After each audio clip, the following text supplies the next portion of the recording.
నమస్తే అన్న అందరికీ నమస్కారం.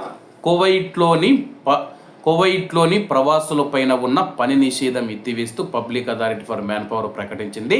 అలాగే గతంలో ఒక వీడియో చేసినా కానీ సెప్టెంబర్ 1వ తేదీ వచ్చిన తర్వాత చాలామంది అయితే అడుగుతూ ఉన్నారు, ఇంకా పని నిషేధం ఉందా లేదా అని చెప్పేసి చాలామంది తెలిపారు. దీనికి సంబంధించి public authority for man power అధికారికంగా ప్రకటించింది. కువైట్లో బహిరంగ ప్రదేశాలలో పనిచేసే ప్రవాస కార్మికులకు మధ్యాహ్నం వేళల్లో విధించిన పని నిషేధం ముగిసిందని చెప్పేసి public authority for manpower ప్రకటించింది.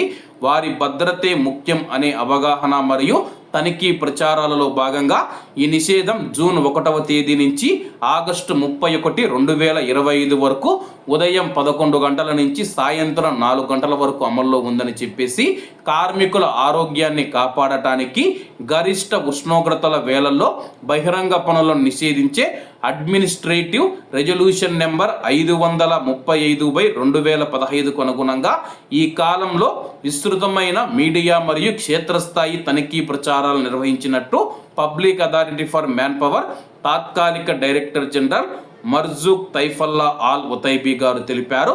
అలాగే ఆయన స్థానిక మీడియాతో మాట్లాడుతూ ఈ కాలంలో తనిఖీ బృందాలు అన్ని ఏరియాలలో తనిఖీలు నిర్వహించాయి.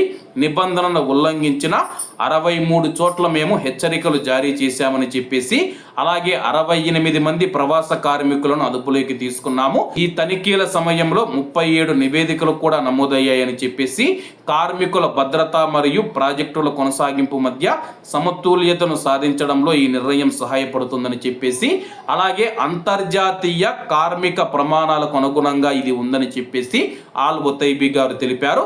కార్మికుల హక్కులను పరిరక్షించే సామూహిక కృషికి మద్దతు ఇచ్చిన యజమానులకు మరియు ఉల్లంఘనలు నివేదించడంలో సహకరించిన కువైటీ పౌరులకు అథారిటీ కృతజ్ఞతలు తెలియజేసింది. కాబట్టి కువైట్లో బహిరంగ ప్రదేశాలలో పనిపైన ఉన్న నిషేధం అధికారికంగా అయితే సెప్టెంబర్ 1వ తేదీ నుంచి ఎత్తివేశారన్న. కాబట్టి కువైట్లో ఉన్న మన భారతీయులు ఎవరైతే ఉన్నారో మీరు మునుపటి మాదిరిగానే బహిరంగ ప్రదేశాలలో కూడా పని చేసుకోవచ్చు. కాబట్టి అందరూ బాగుండాలి, అందులో మనం ఉండాలి. అందరికీ నమస్తే అన్న. జై హింద్.